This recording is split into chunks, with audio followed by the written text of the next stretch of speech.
Хүүхдийн сайн дурын байгууллага болох хүүхдийн төлөө фондын хөрөнгөлүүлэх Монгол туурхтан оддын тэл тоглолт.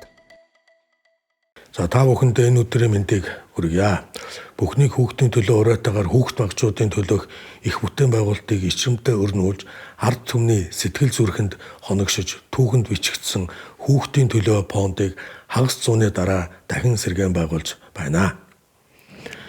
Бид өмнөх үеийнхээ сайн дуршлаг, зөв уламжлалыг орчин цагийн онцлогт нийцүүлж, илүү бүтээлж, үр дүнтэйгээр хөгжүүлэх нь нэлээд чухал болчиход байна. Хүүхдийн төлөө фондын үйл ажиллагаа, үзэл санаа, зорилго чиглэл нь хүүхдийн хөгжил, хамгааллын асуудал илүү олон талтай бөгөөд хурцаар тавигдах болсон одоо үед нэн шаардлагатай сайн дуршлаг, уламжлал билээ.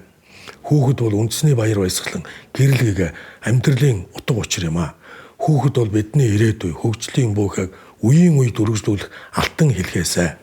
Эх орныхон ирээдүй болсон хүүхэд багчуудыг эрүүл, аюулгүй орчинд өсгөн хүмүүжүүлж, эрдэм мэдлэг төгс, бие бялдар тэгш, эх оронч үзэл хүмүүжлэлтэй өвөг дээдсийнхээ түүх уламжлалыг хүндэтгсэн байгаль дэлхийг хайрлан хамгаалах сэтгэлтэй оюунлаг зөв монгол хүн болгон төлөвшүүлэх нь Монгол улсын хөгжлийн суурин юм аа. Хүүхдийн хөгжил хамгааллын асуудал бол энэ тэргуунд төрийн үүрэг, мөн Монгол хүн бүрийн үүрэг. Та бүхэн эх орныхон ирээдүйн төлөө хүүхдийн төлөө фондын үйл ажиллагааг дэмжиж хамтран ажиллана гэдэгт миний бие итгэж байна.